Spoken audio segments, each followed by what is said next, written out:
mencoba menyelami bahasa anak. Bukan lagi ilmu dalam pengertian disiplin ilmu agama yang selama ini dipelajari, tapi bahasa kok keluar dari disiplin ilmu pengetahuan agama yang selama ini ente belajar dari anak. Dari situ terjadi perbedaan. Iya. Imam Nawawi dengan keluasan ilmunya akar-akarnya tunduklah dia pada sebuah racikan dari Syekh Abdul Qadir lihat lautan ilmu baru mencoba mengikuti apa yang diterapkan oleh Syekh Abdul Qadir. Lihat lautan ilmu. Itu lautan iler. Lautan iler, bangun tidur kotor, jalannya kotor, makannya kotor, bahasanya kotor, matanya kotor, lisannya kotor, hatinya kotor. Ente bawa tarekat, pantas mukanya pada kotor. Pantas mukanya kotor, mulutnya kotor, motor di atas kotor. Tuh, tak lagi menyenangi. Apa yang dibawa oleh orang-orang berilmu dalam penjamalkan dakwah agama. Itu di atas kotor itu. Lihat manusia-manusia yang hidup dalam tarekat, siapapun manusianya. Orang-orang kotor. Kasih tahu gue yang nantang. Tuh malu. Lu ajarin gue dulu nih kitab, baru gue ikutin lo. Tarekat lu bawa wirid zikir nggak tuh malu. Celana dalam 2 hari nggak dicuci. Tentu aja ikan sabu-sabu tambah gemuk. Orang-orang sial dangkalan. Intinya musuh agama itu yang menyemarakan urusan tarekat musuh agama. Sebelum manusia Indonesia tahu, anak sudah bisa membaca. Karena manusia semakin gandrung, baru telanjangin pakaiannya satu persatu. Melalui baru berkuranglah tuh musuh-musuh Allah Ta'ala dalam tarekat. Yang hancurin. Cari kiai, cari Habib Indonesia, nggak ada yang mampu menghancurkan gitu-gituan. Gua yang hancurin, gua yang tantang orang-orang. Nggak ada usaha maju. Kenapa? Ketika orang-orang kotor menghadapi, kayak gitu, arus yang kuat, kan gitu. Ibarat air yang demikian kuat dengan kejernihan sejauh itu, dia berlindung, kotoran di balik pohon maupun batu tetap hancur. Karena mereka tahu kepalsuan yang diada-adakan, kepura-puraan dengan lapisan kesucian, sementara kesucian tetap berjalan dan menerjang kepalsuan, mau dong daripada diketahui oleh masyarakat luas bahwa mereka menjadi korban kesucian, yang dikabur ke tempat yang lebih tinggi, dengan dalih apa aja.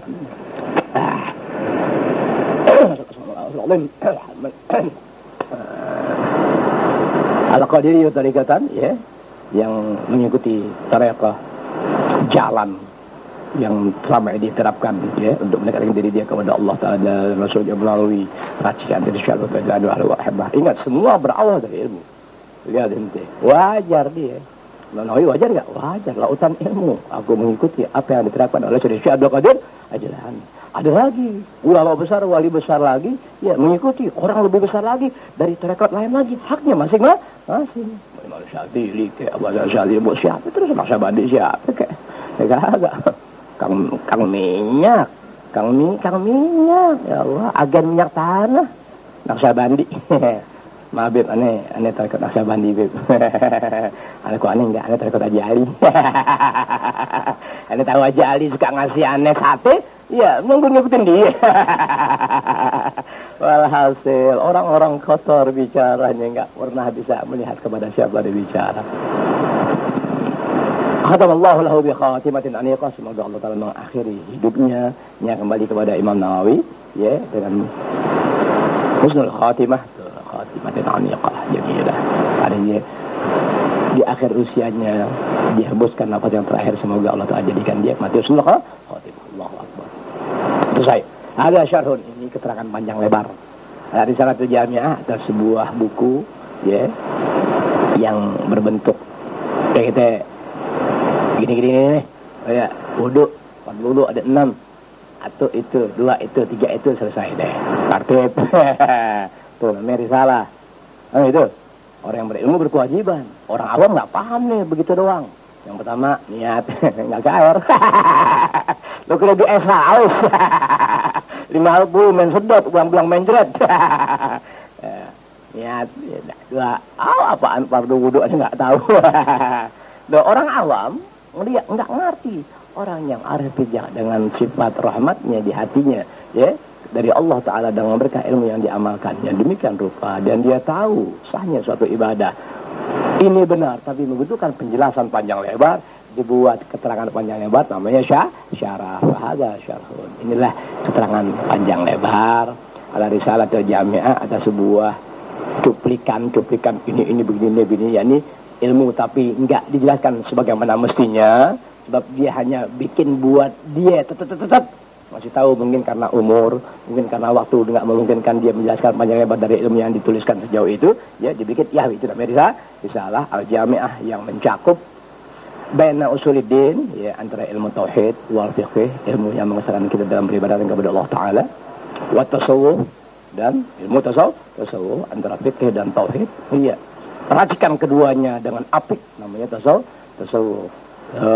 Racikan fikih tauhid begitu sari patinya apa itu tasawuf itu kan sebesarnya begitu. Jadi kalau orang belajar tasawuf tauhidnya buta, Allah Taala ada di mana aja gua mau. Itu lu wudhu capek-capek amat, yang penting niat, terserah lo. Tapi megang tasawuf, jenggotnya panjang, mukanya deket, duduk di warung, makan nasi angkat kaki, tangan kanan ngambil kerupuk, tangan kiri minum. Tuh hasil tasawuf, anjing kotoran di akhir zaman. Tuh hasil tasawuf, anjing itu lihat mukanya jelek-jelek, makannya jelek-jelek, naik mobil bonceng di pintu. Nasib jelek. Jadi risalah tadi ya, adalah mencakup ilmu tauhid, ya, ilmu fiqih dan ilmu tasawuf, ya, di mana pengarangnya adalah Sayyid Ahmad bin Zain al-Habsyi, ya, dikarang oleh Sayyid Ahmad bin Zain al-Habsyi. Sebuah buku kecil mencakup ilmu tauhid, mencakup ilmu fiqih, mencakup ilmu tasawuf, dahsyat luar biasa. Dimana kitab tadi yang namanya risalah tadi yang mencakup 3 hal urusan milik atau karangan Syekh Al-Imam Al-Habib Ahmad bin Zaini Al-Habsyi. Sa'alani fihi ya ba'dul ahibbah, setengah dari orang-orang baik yang cinta kebaikan dalam agama sejauh yang aku ketahui, mohon kepada aku di dalam melihat ilmu yang mencakup ilmu tauhid, ilmu fikih dan tasawuf tadi, setengah dari orang-orang baik sebagai para pecinta kebaikan dalam agama meminta kepada aku. Fajar tuh, ya, aku sambut apa yang diminta oleh orang baik tadi. Jadi untuk urusan tadi tolong dijelaskan gini ini maksudnya gimana sih Tuan Syekh? Ini maksudnya gimana sih Tuan Syekh? Ya, dengan dilihat ya permintaannya sejauh itu, tidak mengertiannya sejauh itu, dilihat memang dia bertanya karena nggak tahu dan dia berharap meminta karena kebaikan hatinya diendus oleh Imam Nawawi Banten, ya, dia berharap menyambut semua tadi thaliban minallah, dia meminta kepada Allah Taala ikhlas tawiyah, niat yang baik di hatinya. Ya, jadi itu Imam Nawawi dia mengabulkan apa yang dituntut dari kawan-kawan atau kenalannya pada zaman saat itu, ya, demikian jujur dan baik dan serta terpuji kecintaannya kepada agama, dia sambut apa yang mereka minta, ya, dengan dia Allah Taala dalam mengabulkan apa yang mereka tuntut. Terdapat ikhlas tawiyah hatinya. Ajarin gue kitab, punya di guru susah, Pak Imam Tarekat tolong ajarin saya kitab. Ya begitu aja. Ya nggak berak lumpur. Lu kira Jogja. Nggak berak lumpur tuh Imam Tarekat, nggak tahu malu binatang penipu. Dengan jumlah sudah 10.000 jamaahnya dalam tarekat, nggak tahu malu. Di sebelahnya pada maksiat, di sebelahnya agama, nggak jadi hidup, anak muda, laki perempuan nggak punya kayak gitu simpati kepada agamanya, nggak dalam pemikiran, dibanggain jumlah manusia yang dalam tarekat dia sudah beranggotakan 10.000, 12.000, 15.000, lo makan lilin di biting. Al-Fatihah. Auzubillahi minasyaitonir rajim. Bismillahirrahmanirrahim. Wa iyyaka nasta'in ihdinas siratal mustaqim. Siratal ladzina an'amta 'alaihim عليهم ولا الضالين آمين. ربنا تقبل منا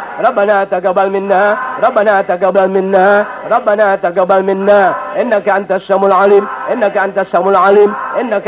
العليم وتب علينا إنك أنت التواب الرحيم وتب علينا إنك أنت التواب الرحيم وتب علينا إنك أنت التواب الرحيم ربنا آتنا في الدنيا حسنة وفي الآخرة حسنة وقنا عذاب النار ربنا آتنا في الدنيا حسنة وفي الآخرة حسنة وقنا عذاب النار. Pendapat dimanapun ente tinggal, dari guru siapapun hebat ilmunya, bagaimanapun keadaannya, wah hebat, apalagi hebat sekarang diukur dengan jenggot, cambang, kacamata belang-belang, ya, baju panjang atau gomis, sorban warna-warni kayak sepatu bot, ya, megang kipas angin.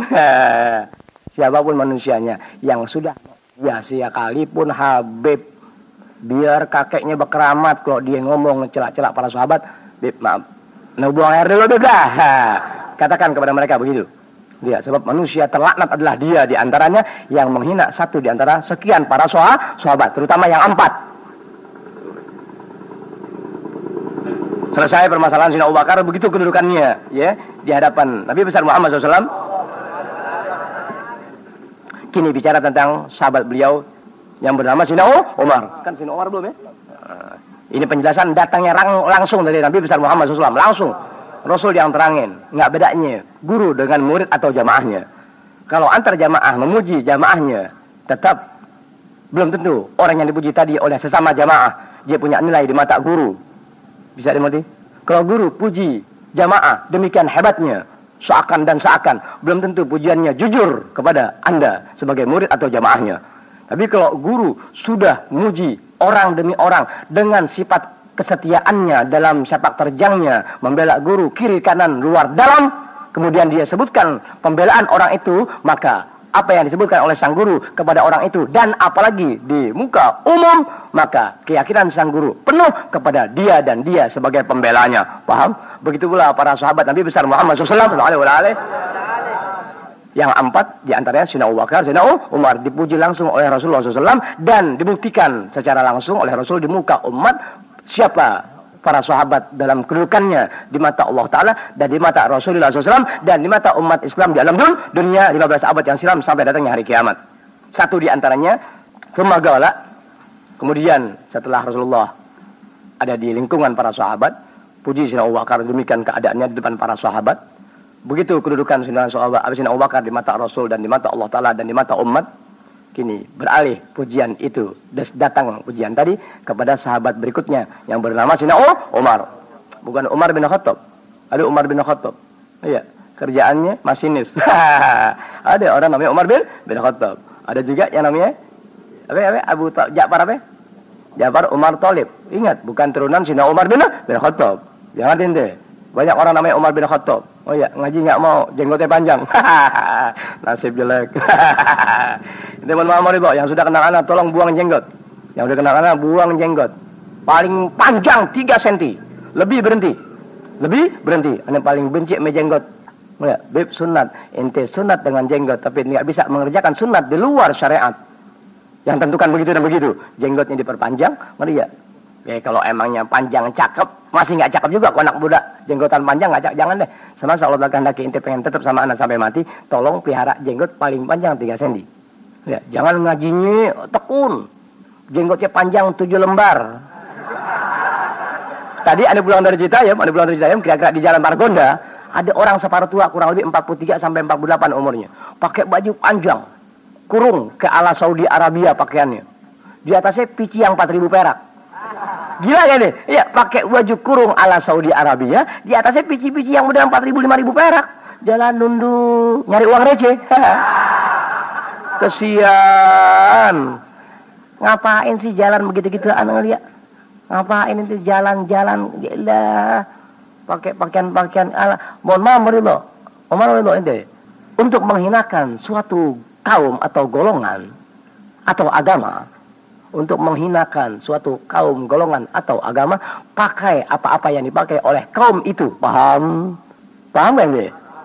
Dulu pejago-pejago ilmu agama, mu'alim, kiai, habib dan sebagainya, berkeramat orang soleh, luas ilmunya. Mereka punya pakaian rapi, sorbannya rapi, air mukanya cakep. Bisa dimatiin deh? Air mukanya bagus, dilihatnya enak, nggak membosankan, tidak menjijikkan. Kini orang-orang itu 89 sampai 97,5% pulang ke rahmatullah. Pakaian mereka ditiru oleh gembel-gembel di pinggir jalan. Pakaian mereka ditiru ya dalam acara demo dan sebagainya. Pakaian mereka ditiru di atas bus-bus. Pakaian mereka ditiru di masjid dan musola. Muka ame selendang beda. Muka lo ame selendang udah jelek. Pakaian mulia dipakai sama orang-orang hina. Tujuannya apa? Untuk dipandang orang-orang mulia yang selama ini jadi teladan umat sebagai orang hina. Paham bahasa aneh deh. Untuk menghina suatu kaum atau kelompok atau golongan atau agama, gunakan apa yang mereka pakai dalam kesehariannya. Orang-orang soleh, orang-orang jago ilmu syariat agama, para wali Allah, orang-orang berkeramat, pakaiannya demikian mulia, dipakai dan dilaksanakan sebagaimana aturan syariat agama. Dengan akhlak mulianya, dengan Allahu Akbar. Sehingga pakaian yang per meter 750 perak pun indah dilihat kalau mereka yang menggunakannya. Berbeda dengan tukang-tukang tipu maling-maling di era reformasi saat sekarang ini dan 15 tahun yang silam. Mereka gunakan pakaian orang-orang soleh, bukan maksud tujuannya agar seperti orang soleh, tapi untuk menghinakan orang-orang soleh yang jadi teladan orang-orang soleh sebawah mereka. Paham? Itulah bahasa anak. Sehingga anda selalu menghinakan orang-orang yang menyerupai pakaiannya dengan orang-orang yang anda jadikan teladan. Paham bahasa anda? Ente yang sudah Allah pelihara kenalan, jangan tiru gaya orang-orang soleh. Biarkan maling gembel-gembel meniru pakaian orang soleh. Tuh, tetap orang memandang dia gembel. Paham? Gitu kok Mas Slamet. Enak kan ya model pakaian ente. Anda kan begini sebelum waktu ngajar doang. Anda kan pakai pakaian ini waktu ngajar doang. Waktu anak perempuan nggak begini dong. Bisa orang teriakin, amin beb, amin. Beb, amin beb. Waktu ngajar doang. Di mana anda jalan-jalan pakai selendang? Pernah ente lihat? Sejak ente Allah Ta'ala bertepung muka dengan anda gunakan selendang dalam berjalan. Haram, mustahil ente dapati anda berbuat demikian rupa. Mustahil. Waktu mau ngajar pakai. Selesai, lempar. Mau ceramah, anda tenteng aja. Anda malu pakai selendang, mau ngapain? Kali pakai selendang orang naikin 1,5 juta kan kagak. Nih orang Lenteng Agung utang Musola Al Muhajirin. Janji ngasih 1 juta baru bayar 600. Kurang 400. Nabi Musola gue bakar tuh. Kurang 400 ya. Kalau dia bilang, "Beb kan waktu itu sudah pertama kasih 200, kedua kasih." Karena tanya dulu waktu ngasih. Ini panjer atau apa? Enggak beb hadiah. Berarti wajib bayar 1 juta, kau berikan 600. Semasa mereka bakal jadi orang-orang sebagai pendukung dan anda dukung mereka dalam keselamatan dan dalam beragama, utang bayar 400. 400 lagi Haji Ruslan Abdul Ghani Lubis. 400 nya. Hoyong sare emang enggak. Lamun termayar 400 pulang loh. Itu rata-rata ya. Ane minta 500. Ini mau undang ana 1 juta. Mau syukur enggak, gua enggak pikirin. Beb kepepet, beb, maaf nih, enggak ada lagi, berapa? 7,5 biarin deh. Ada udah kepepet. Haram orang yang dianggap mengerti, ya, mencekik dan menginjak-injak orang lain yang diharapkan ilmu dan bimbingannya. Anda bukan orang tukang palak, Anda bukan orang yang menginjak-injak manusia. Gitu. Tapi tujuannya apa? Yang ini sudah sama tahu, agar orang tidak lagi mengundang Anda dalam acara keagamaan. Udah tujuannya satu, ya Allah, Engkau Maha tahu. Selesai. Kembali kepada Bang Ursalan, selesai ya masalah Sina Abu Bakar demikian rupa keadaannya ya. Sumagala kemudian Rasul mengucapkan atau berkata, "Aina Umar bin Khattab?" Mana orang yang bernama Umar bin Khattab radhiyallahu anhu rahimah? Oh sama Gaiman. Emang pejago dipanggil sama guru? Oh iya. Enggak kayak permisi. Matat. Dipanggil sama guru enggak kayak enggak lompat ter. Mana Umar bin Khattab? Kata Rasulullah sallallahu alaihi wasallam di depan para sahabat beliau. Bawa sama Gaiman. Berdiri tegak, lompat, dang. Gue mesti turun. Lompat, berdiri. Jadi dari duduk, bangun diri. Neka agak ke jamaah sekarang dipanggil. Tuh kuping. Makanya kita kalau nonton VCD, beli dulu, bayar biar lengkap sama guru. Sehingga dengar bahasa yang guru sampaikan di CD yang ada, kuping jelas mendengarnya. Oh iya, gambar yang kelihatannya bagus jadi remeng-remeng. Kalau kita belum bayar, lunasi dulu, remeng terserah lu. Sudah dipanggil oleh Rasulullah SAW Sina Umar, ya, wagala. Seraya Sina Umar berkata, "Ha anak ya Rasulullah." Inilah saya wahai Rasulullah. Allahu Akbar. Gala Rasul berkata, "Udunu minni." Mendengarlah kau hai Umar kepada aku, kata Rasulullah SAW kepada Sina Umar. Wadana minhu. Lalu Sina Umar mendekatkan dirinya kepada Rasulullah SAW, mendekat karena disuruh dekat sini. Akhlak ente, akhlak Allahu Akbar. Dipanggil, ya, diri, nyaut. Sebelum dipanggil, mendekatlah kau, jangan coba-coba maju. Tuh akhlak sampai sejauh itu. Mereka dari jauh langsung mepetin guru. Asam amat nih Sat. Dilihat rokok kita tinggal 3 batang. Nyobain atuh deh. Ntar dulu. Ntar dulu, tunggu tamu yang datang ngasih sebungkus baru lu ambil 3 batang. Ada kejadian, ada ya Allah, pagi-pagi buta di Citayam di Al-Busro, lagi baca kitab. Baca kitab, nah orang dari kurang lebih 3-4 kilo dari Citayam sama anak kecil datang, dong. Ayo kemit, jalan. Lagi baca kitab atau ngarang, diajak ngobrol yang kagak tentang. Bilang orang kurang orang nih. Sebenarnya namanya tamu, ya Anda wajib hormati. Anda jangan ngomong, tapi ini enggak kasih kopi enggak. Pagi-pagi lo mau ngopi rumah gue. Wah, entar dulu. Aduh, ini kopi masih belum turun. Ampasnya belum turun baru seduh pas lo minta. Entar dulu. Orang lagi ngarang ngasih juga dong. Gimana carain orang yang mau usir? Udah, kalau anak usir jatuh di salah, pagi-pagi 6:30. Ya, jam 7 kurang 4 kurang lebih. Baca kitab ngarang ngomong terus. Ada omongan yang nggak membutuhkan jawaban. Ya ada omongan yang dia ngomong kita wajib jawab. Kan ngeganggu. Kau ngomong aja jangan sampai membutuhkan jawaban ana. Ini ngomong butuh jawaban. Iya gitu. Iya bagaimana ente terserah deh dia mau apa terserah deh. Ya, maksud aneh udah dong orang yang ngarang, orang yang baca kitab jangan diganggu begitu. Ujung-ujungnya. Bib aneh mau permisi. Iya boleh. Minta sebatang bib.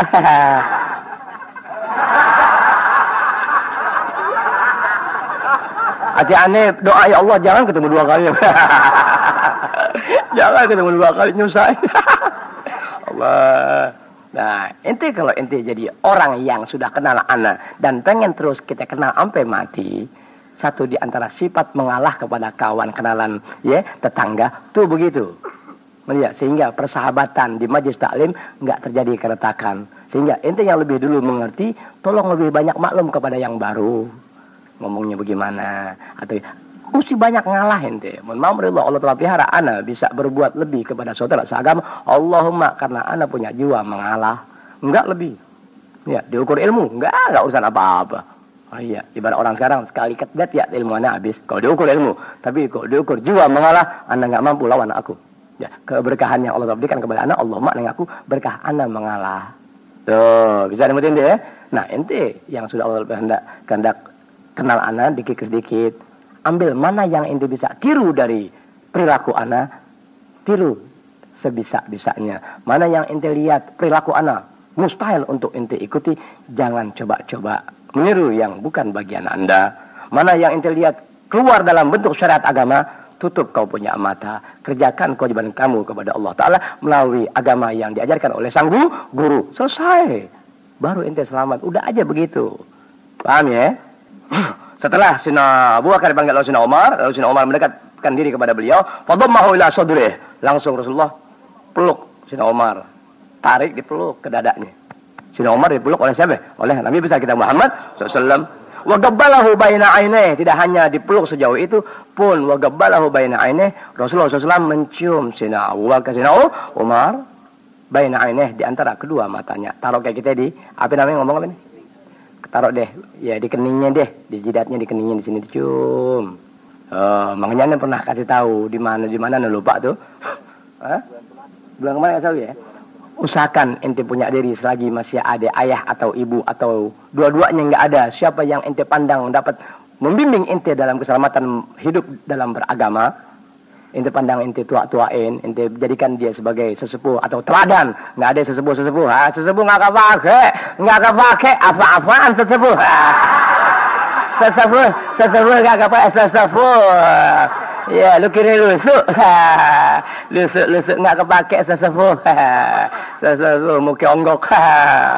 Ya, orang yang ente tua-tuain, arti ditua-tuain tuh orang yang punya setitik sifat teladan sehingga dia ente pandang tua dan juga bisa untuk diajak bertanya dalam permasalahan. Nah, semasa orang itu ente pandang orang yang masya Allah di mata ente dalam hal menyelamatkan ente punya diri dalam kehidupan melalui agama. Nah, ya, kalau ente kuat ente cium tangannya, ya, kalau ente mampu cium jidatnya, kalau memungkinkan cium. Ubun-ubunnya. Amin deh, terutama sama orang tua ente. Tolong usahakan ente cium, ya. Ente punya orang tua, ya. batas sampai ubun-ubun tempat di mana rambut tumbuh. Sebab Nabi besar Muhammad SAW memberitahukan, sebanyak tumbuh rambut yang ada di ubun-ubun, maka sebanyak itulah al-hasanat yang Allah telah berikan kepada dia yang mencium orang tuanya pada bagian ubunnya di mana rambutnya tumbuh. Hasanat dalam sebuah kitab demikian tak ternilai. Anda ambil kesimpulan, ya, bahwa kata al-hasanat tadi ibarat mata uang di alam dunia, pound sterling. Ya, jadi tertinggi nilainya dari semua mata uang di alam dunia. Itulah hasanat. Jadi sebanyak rambut yang ada, sebanyak itu pula al-hasanat yang Allah Ta'ala berikan kepada sang anak yang cium orang tuanya sehingga pada bagian ubunnya. Deh begitu. Tapi kalau aki-aki tukang pacul, jangan. Jangan. Kenapa ya? Kumis bisa hilang separuh. Kecuali aki-aki ini punya babak cium aja udah. Ustaz, maaf Ustaz, numpang tanya nih. Bapak aneh, jidatnya udah nggak ada, Ustaz. Jidatnya nggak ada, Ustaz. Ada yang nggak ada itu, nggak nemu rambut. Gimana? Kirain di mana biasa rambut tumbuh. Masa jidatnya kagak di pinggir sini? Bapak. Masa di sini, jangan. Kirain. Kira-kirain aja, kayak nyari. Nyusah Pak nih Bu, Habib ngajarin saya cium Bapak bagian ubun-ubun di mana tumbuh rambut. Bapak saya lihat rambutnya kagak. Habib mesti gimana? Bapak yang nunduk. Udah, lu pilih aja yang mana. Bukan begitu maksudnya. Kirain begitu. Itu biar benar ente, cepet ente. Tadi pagi dari semalam aneh ngarang syair. Jilid pertama kan ayah ibu jilid pertama. Iya. Yeah. Lalu ane bikin segera begadang di Citayam 6 hari perasaan, begitu. Selesai yang kedua. Semalam badan ane sakit, ane coba buat lagi jilid ketiga. Sudah 75% selesai. Tuh. Terus ane diem, terus capek rebahan, ngopi, ngerokok, bikin lagi. 75% selesai. Iya. Dari mulai anak lahir sampai itu anak kawin, sampai punya anak lagi, sampai itu anak nggak lihat anaknya lagi. Paham, teman-teman? Mati, ya makanya kok datang ke Bukit Duri, nanggok jangan lupa. Tuh, nggak nanggok hilang akal lo. Kurang 400.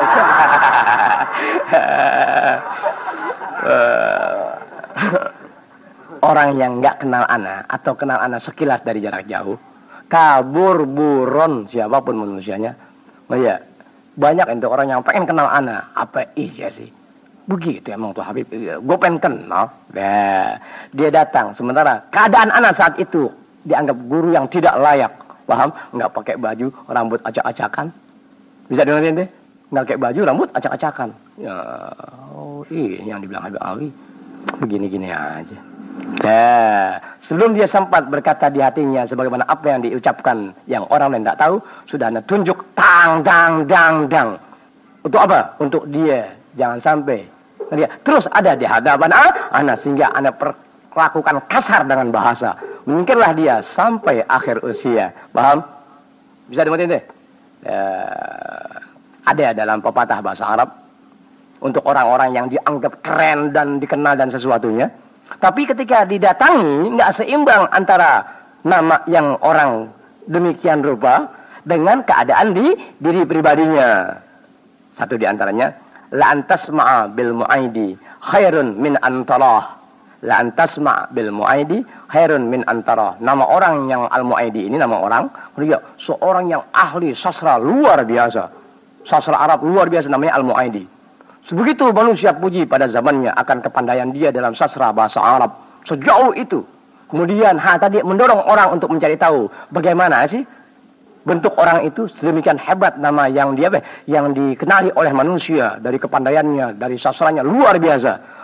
Hal tadi mendorong orang itu untuk bersilaturahmi ke rumah Al-Mu'aidi. Nanya, yang mana sih Pak Mu'aidi? Oh no, tuh lagi mancing. Mancing. Yang mana? Ada di dalam. Dia dikerumuni oleh orang, iya. Ketika orang itu datang, disambut sebagaimana biasa.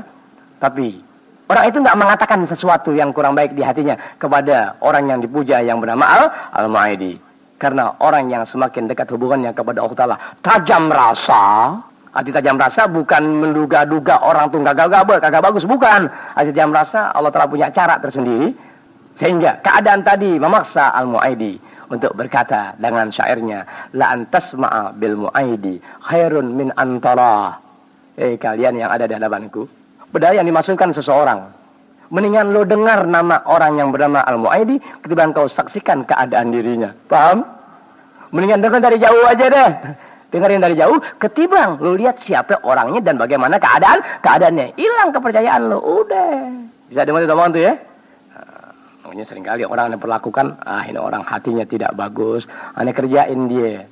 Supaya terus-terusan nggak lagi ketemu Tapi ada juga orang yang hatinya nggak bagus, tapi aneh baca bisa diperbaiki. Itu aneh tempuh dengan cara aneh agar dia jadi bagus dan mengerti bahwa aneh sedang menghendaki kebaikan buat dirinya.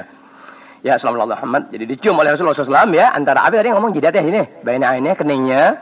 Ya, wagala, lalu Nabi berkata, bi'ala sautih, dengan suara yang tinggi. Ma'asyiral muslimin, hai karangan orang-orang Islam yang ada di hadapanku. Hadza Umar bin Khattab, inilah dia yang bernama Umar bin Khattab. Hadza Syekhul Muhajirin wal Ansor, inilah orang yang merupakan teladan bagi orang-orang Muhajirin dan Ansor. Jadi orang-orang Muhajirin itu orang-orang yang kayak kita pindah dari satu tempat ke tempat lainnya bersama Rasulullah SAW. Al-Ansor ini orang-orang sebagai pembela agama dan dakwah Rasul pada zamannya.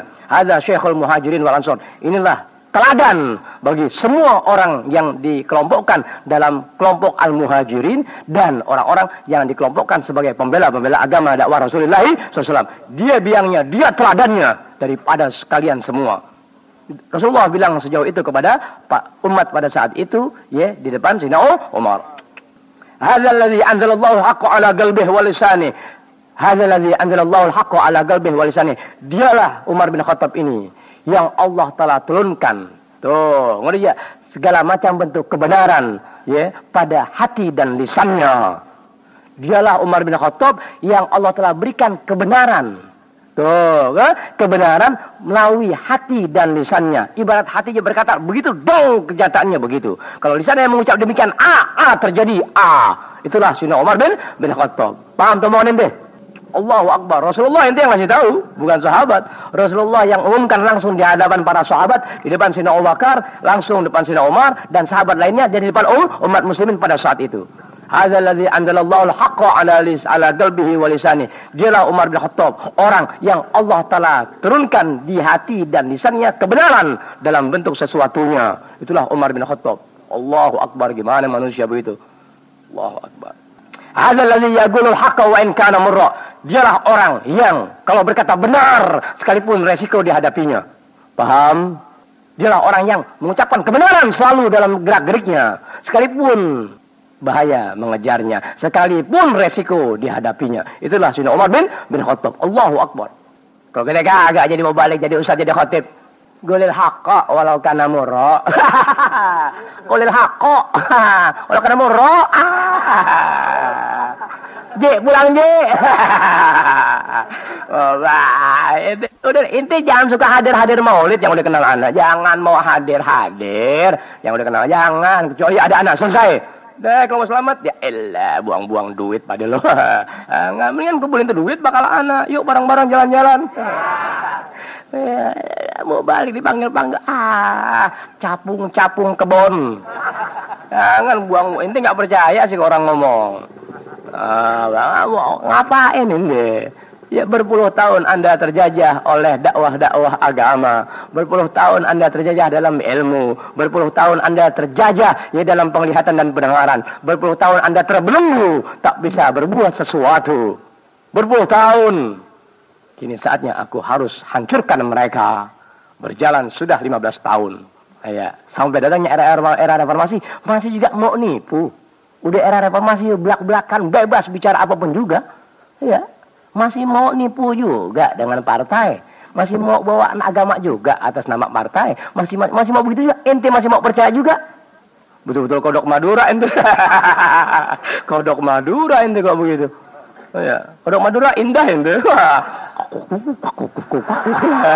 Bener. Tanya orang Madura yang ada ngaji nih. Allahumma ane janjian mau rekam. Iya, tengah malam mana di hutan tuh dengar suara kodok Madura. Allah enak amat. Pantas Madura perawannya laku ya. Kodoknya enak. Tidak begitu. Paham omongannya ya? Hadzal ladzi yaqulul haqqa walau kana wa in kana muradilah Sina Umar yang kalau dia bicara selalu dalam kebenaran dan resiko apapun dihadapi. Tuh, bisa dengerin deh. Kita kagak MRT aja ngomong bener takut, MRW takut, polisi takut. Ngomong bener karena ente bawa diri nggak bener sehingga ngomong bener ente orang nggak percaya. Dikenali ente bukan